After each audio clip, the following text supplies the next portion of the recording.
Around the 19th century, the Assyriologist George Smith hunches over a clay tablet from the ruins of Nineveh, an ancient Mesopotamian city buried for millennia.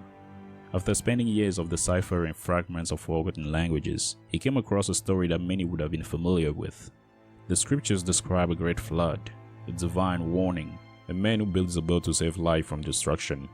It's a tale everyone knows, but this one was written thousands of years before the book of Genesis. Mr. Smith realized that the tablet covered an ancient Mesopotamian flood myth, one that mirrors the story of Noah's Ark from the Old Testament. Today, we are aware that flood myths are not specific to Eastern societies and can be found in many other ancient civilizations throughout the world. The accounts of a great deluge are seen everywhere, from the Sumerians of Mesopotamia to the Greeks, the Maya of Mesoamerica, and even through the Chinese tale of Gunyu. Across continents and cultures, humanity has remembered the day the world drowned. Among these stories, one of the oldest and most fascinating comes from the Hindu tradition. It is the story of a man destined to survive the Great Flood, and even though there are discrepancies, it does bear similarities to the biblical story of Noah. The earliest version of this tale is found in the Satapatha Brahmana, and later in the Puranas and the Mahabharata. Regardless of the source, all these accounts agree that the main character of the flood story is a man named Manu Vaivashvata, a virtuous individual and the last hope of humanity.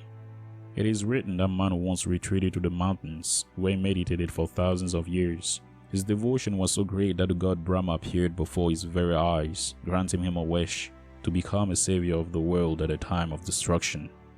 In the book of Genesis, the destruction of mankind comes as a divine punishment. God regrets creating man and decides to cleanse the world with water, but then he chose to save Noah, a just and righteous man, by instructing him to build an ark. Whereas in the story of Manu, destruction is treated as part of the natural order of things rather than as a divine punishment. It is also through divine intervention that humanity is preserved from total destruction. However, it wasn't a voice from heavens that spoke to Manu, but a fish, a small and shining fish that he cared for until his body filled the entire ocean in just a few days. The fish then spoke and revealed itself as the god Vishnu, warning of the impending flood and the way to save humanity. We are commonly told in that story that Lord Vishnu instructed Manu to build a boat, fill it with seeds and animals of every species. But actually Manu didn't bring any seed or animal on board. Instead, he took with him 7 sages, and those would be the ones repopulating the world after the catastrophe. When the water started coming, Manu tied the boat to the horn of a divine fish in order to be dragged around. Interesting enough, this wouldn't be the only time Lord Vishnu saves men from destruction, as he would appear again as avatars over the course of time to preserve life on earth. Noah's Ark is believed to have rested upon mountains, and so did Manu's boat, as it would come resting on the top of the Malaya Mountains when the waters dropped. Both Noah and Manu were then said to repopulate the world, and all human beings could trace their ancestry to either one of these flood survivors.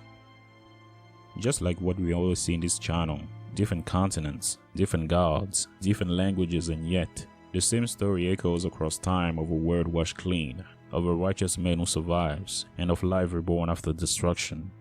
Maybe these ancient stories are not just myths, but memories of something humanity has never forgotten. In many accounts, the Great Flood is spiritually seen as a divine punishment. So what does it tell us about ancient views of justice and human responsibility? Let me know what you think in the comment section. And as always, stay curious.